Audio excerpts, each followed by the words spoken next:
సింహాచలం అప్పన్న స్వామి చందనోత్సవానికి వచ్చిన భక్తుల పరిస్థితి నిజంగా ఎంత దారుణంగా ఉంటుందో చెప్పడానికి ఈరోజు ఇక్కడ చూస్తా ఉన్న ఘటనే నిదర్శనం. దాదాపుగా 6 మంది చనిపోవడం జరిగింది. దాదాపుగా 7 మంది చనిపోవడం జరిగింది. ఒకే ఒక్క కుటుంబంలోనే 4 చనిపోవడం జరిగింది. ఇంకా కొంతమందికి గాయాలు కూడా అయ్యాయి. నేను అడుగుతా ఉన్నాను ఒకటి,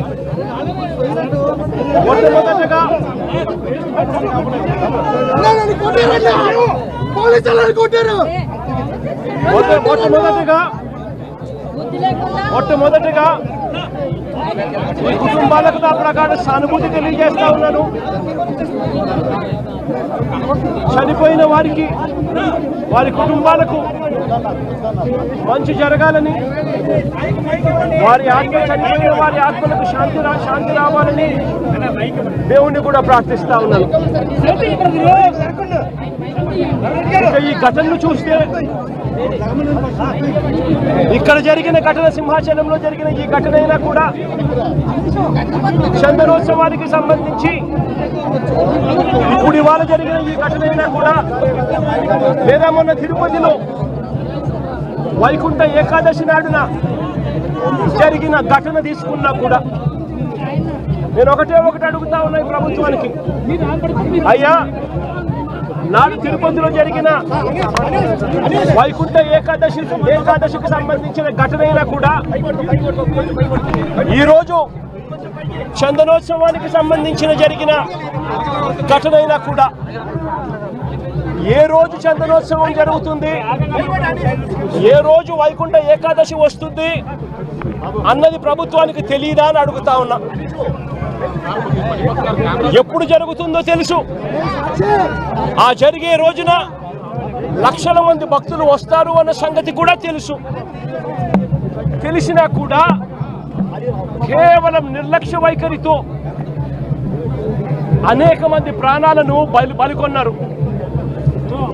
వైకుంఠ ఏకాదశి నాడు తిరుపతిలో 6 మందిని ఇలాగే నిర్లక్ష్యం చేసి పొట్టను పెట్టుకున్నారు.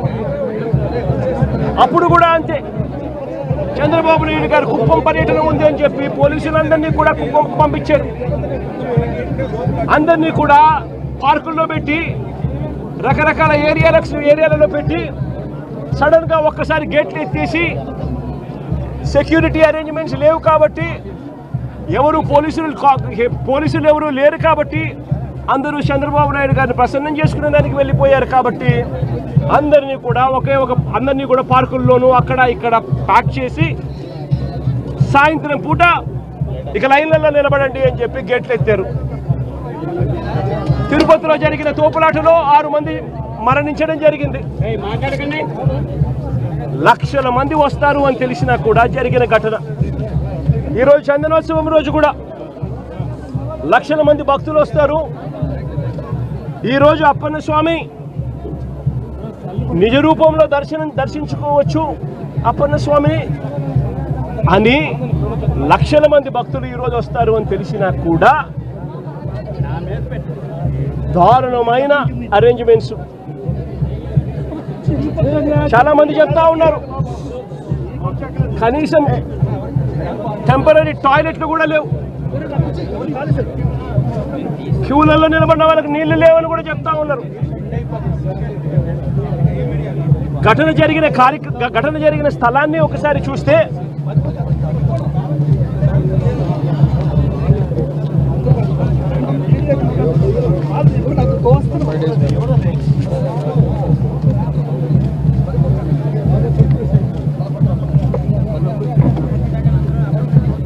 ఆరు రోజుల కిందట గోడ కట్టడం మొదలుపెట్టారు. 6 రోజుల కిందట గోడ కట్టడం మొదలుపెట్టారు. 2 రోజుల కిందట గోడ పూర్తి చేశారు. 20 మీటర్ల పొడుగు గోడ, అంటే 20 మీటర్లు అంటే దాదాపుగా 70 అడుగులు. దాదాపుగా 70 అడుగులు గోడ పొడుగు, 10 అడుగులు ఎత్తు కట్టిన ఈ గోడలో 4 రోజుల్లో ఈ గోడ కట్టారు. ఈ గోడ కట్టే దాంట్లో ఎక్కడా కూడా కాలమ్స్ ఎక్కడా కనిపించవు. రీఇన్ఫోర్స్డ్ కాంక్రీట్ గోడ కట్టాల్సిన చోట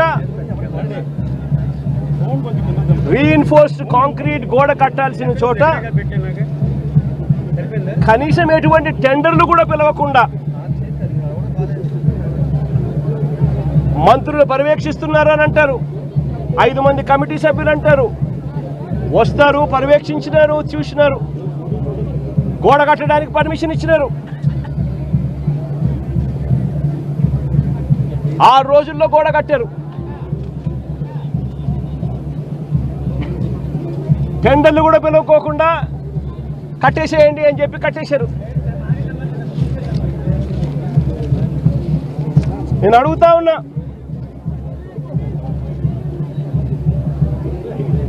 ఈరోజు అధికారంలోకి వచ్చి చంద్రబాబు నాయుడు గారు దాదాపుగా సంవత్సరం అయింది.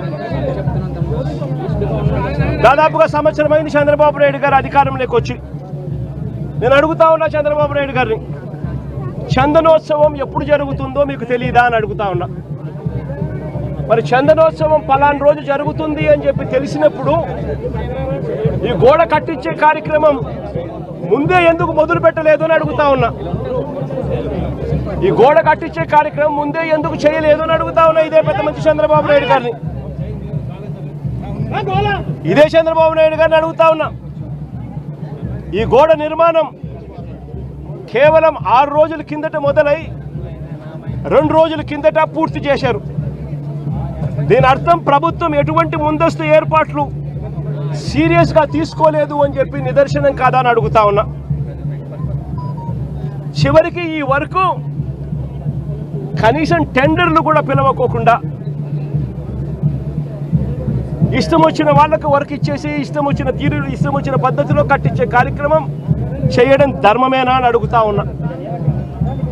70 అడుగులు పొడవుతో కట్టే గోడకు, 10 అడుగులు ఎత్తుతో నిర్మించే గోడకు కనీసం కాలములు కూడా పెట్టించే కార్యక్రమం కూడా లేకుండా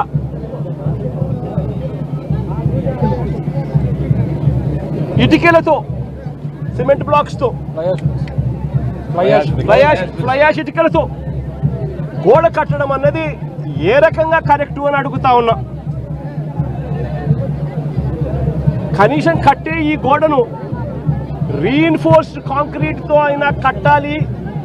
రీఇన్ఫోర్స్డ్ కాంక్రీట్తో కట్టి దానికి వీప్ హోల్స్ కూడా పెడితేనే కాస్తో కూస్తో ఏ గోడైనా నిలబడుతుంది అన్న జ్ఞానం కూడా లేకుండా ఎలా కట్టారు అని అడుగుతా ఉన్నా.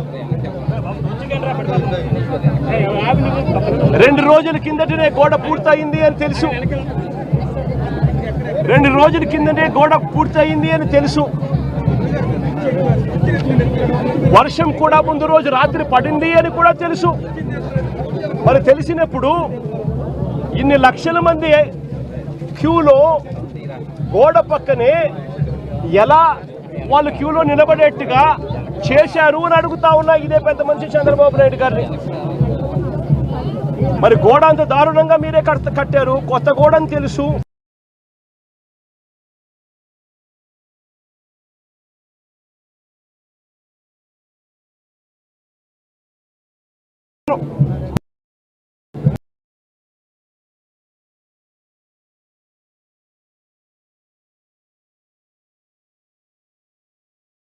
దర్శించుకునే సామాన్యుడు ఏమైపోయినా పర్వాలేదు అని చెప్పి పట్టించుకునే కార్యక్రమం ఎక్కడా కూడా చేయకుండా గాలి కొదిలేసిన పరిస్థితుల్లో ఈరోజు రాష్ట్రం నడుస్తూ ఉంది.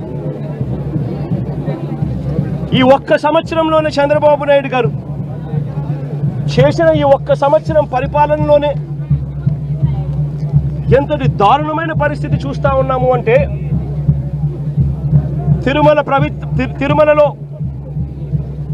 ఈ పెద్ద మనిషి రాజకీయాల కోసం లడ్డు వివాదం చేసి మన వెంకటేశ్వర స్వామి పేరు ప్రఖ్యాతలను ఏ రకంగా రోడ్డు మీదకి తీసుకొచ్చాడు అన్నది కూడా ఈ 11 నెలల కాలంలోనే చూసాం. తిరుమల వైకుంఠ ఏకాదశి నాడు అలాంటి రోజు వస్తుంది వైకుంఠ ఏకాదశి అని చెప్పి కూడా తెలిసి కూడా నిర్లక్ష్యం చేసిన దాని కారణం వల్ల 6 మంది బలికొనడం కూడా తిరుపతి హిస్టరీలో ఎప్పుడూ కూడా ఇటువంటి ఘటన జరగల. అటువంటి ఘటన కూడా ఈ చంద్రబాబు నాయుడు గారు ఈ 11-12 నెలల కాలంలోనే చూసాం. ఈరోజు సింహాచలంలో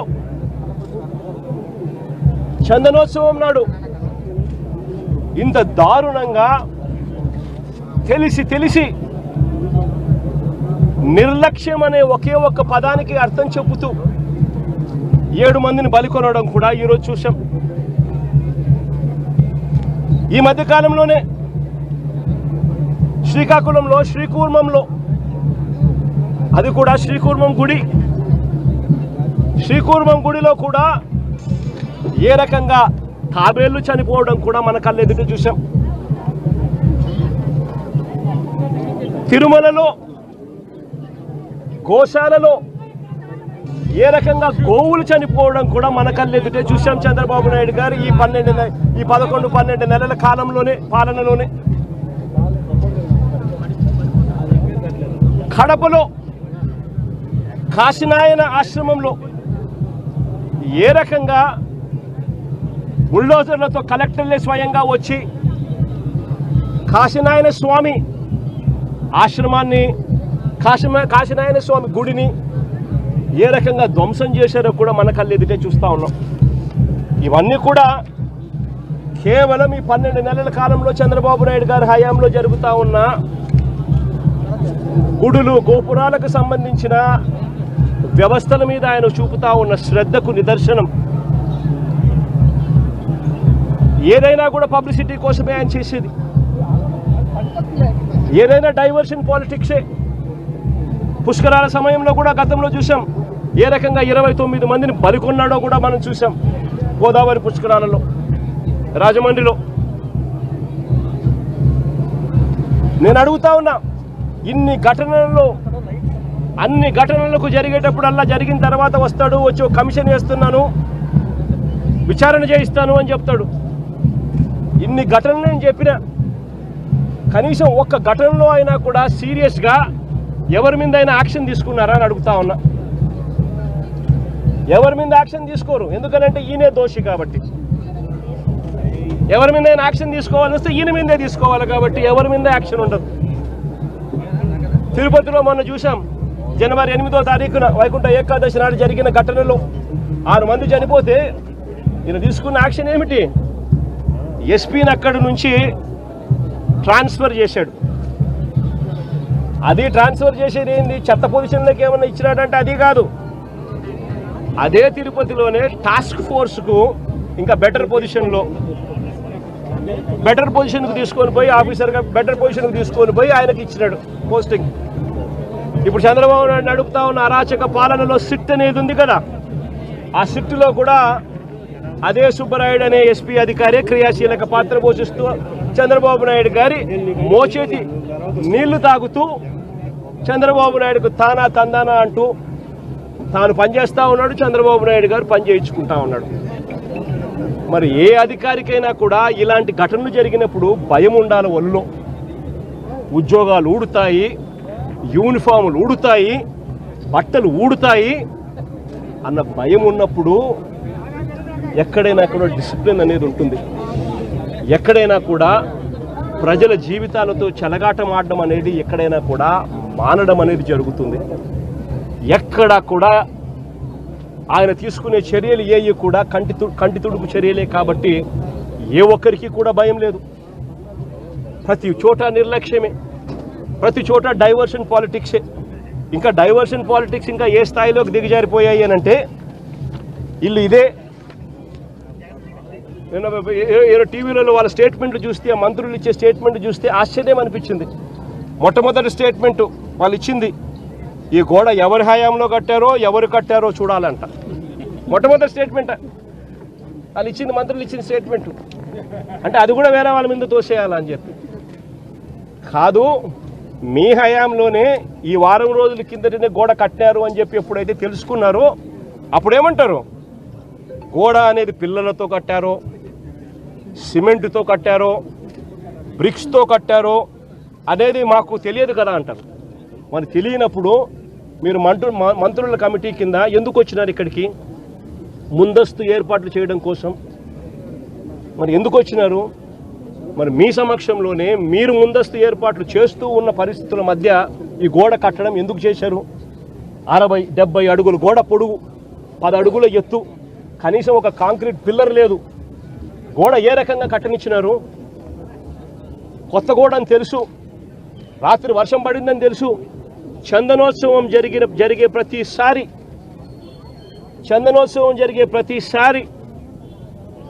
వర్షం పడుతుంది, ప్రతి సంవత్సరం.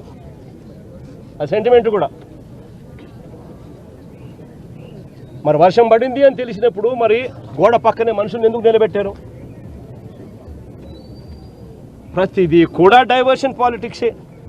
ఎక్కడా కూడా తప్పు చేసినాము అని పశ్చాత్తాపం లేదు. ఇప్పుడు ఈ కుటుంబంలో 4 చనిపోయినారు. చనిపోయి ఏదో ముఖస్థుతి కోసం అది జగన్ వస్తున్నాడు అని చెప్పి తెలిసి 25 లక్షల రూపాయలు 25 లక్షల రూపాయలు ఇచ్చే కార్యక్రమం, ఒక ఉద్యోగం ఇచ్చే కార్యక్రమం చెప్తా ఉన్నారు. నేను అడుగుతా ఉన్నా, ఇదే కుటుంబానికి నేను భరోసా ఇచ్చి చెప్తా ఉన్నా, ఇంతకు ముందు ఏదైనా కూడా ప్రభుత్వం అన్నది ప్రజలకు తోడుగా ఉండాలి, ప్రభుత్వం అన్నది ప్రజలకు భరోసా ఇచ్చే విధంగా ఉండాలి. ప్రభుత్వం తప్పిదం వల్ల ఎక్కడైనా మనుషులు చనిపోయిన ఘటన ఎక్కడైనా జరిగితే అది ప్రభుత్వం తప్పిదం వల్ల, అంటే మనం ప్రభుత్వంలో ఉన్నప్పుడు జరిగిన తప్పు వల్ల జరిగితే దానికి పశ్చాత్తాపం ఉండాలి. ఆ పశ్చాత్తాపానికి ఆ కుటుంబానికి మనం ఏమిస్తున్నాము అని చెప్పి మానవతా దృక్పథంతో ఆలోచన చేయాలి. ఇలాంటి ఘటనే ఇంతకుముందు విశాఖపట్నంలో జరిగితే, ఇలాంటి ఇంచుమించు ఘటనే జరిగితే గ్యాస్ ఎల్జీ పాలిమర్స్లో ఇలాంటి ఘటనే జరిగితే అప్పట్లో జగన్ అనే వ్యక్తి ముఖ్యమంత్రిగా ఉన్నప్పుడు ఎంత ఇచ్చాడో తెలుసా?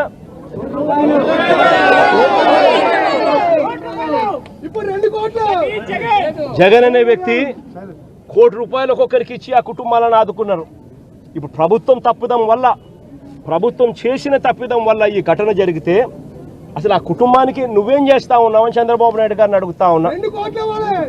ఒకటే చెప్తా ఉన్నా, వీళ్ళు ఇచ్చినా ఈకపోయినా కానీ చనిపోయిన ఈ కుటుంబాలకు గుర్తు పెట్టుకొని మళ్ళీ మేము అధికారంలోకి వచ్చిన తర్వాత ఈ కుటుంబాలకు ఆ ₹1 కోటి బ్యాలెన్స్ వీళ్ళు ఇచ్చినారు. మిగిలిన బ్యాలెన్స్ డబ్బు మనం ప్రభుత్వం వచ్చిన తర్వాత నేను స్వయంగా ఇప్పిస్తానని చెప్పి కూడా చెప్తాను.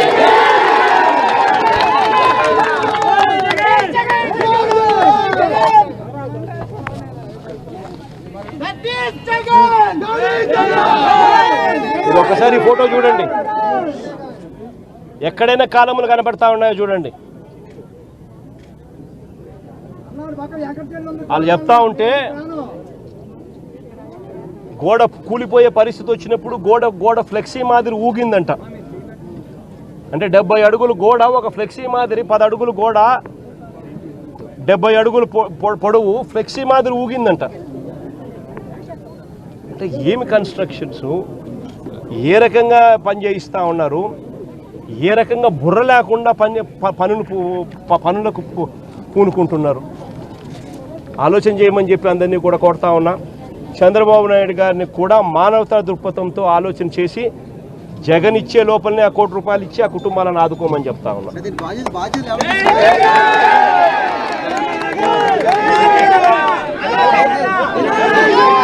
బాధ్యుల పైన ఈ మంత్రుల పైన బాధ్యత తీసుకున్న ఈ మంత్రుల పైన ఆలయాన్ని నడిపే బాధ్యతలో ఉన్న వ్యక్తుల మీద కఠినమైన చర్యలు తీసుకుంటేనే ఇటువంటివన్నీ పునరావృతం కాకుండా ఆగుతాయి అనేది కూడా ఈ సందర్భంగా చంద్రబాబు నాయుడు గారికి కూడా మళ్ళీ తెలియజేస్తా ఉన్నా.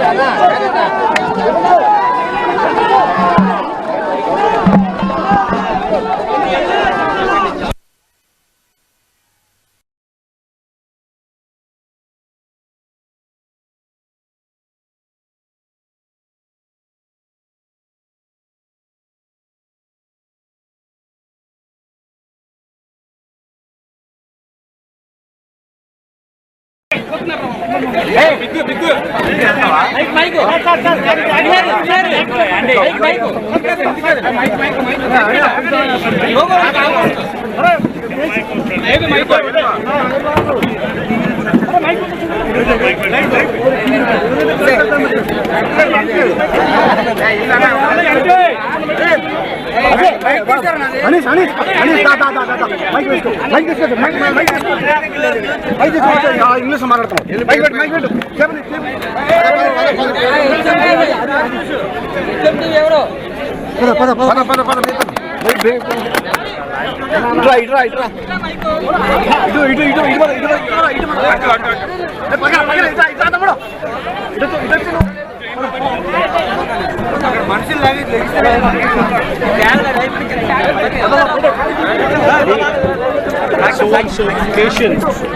So-and-so occasion is going to take place.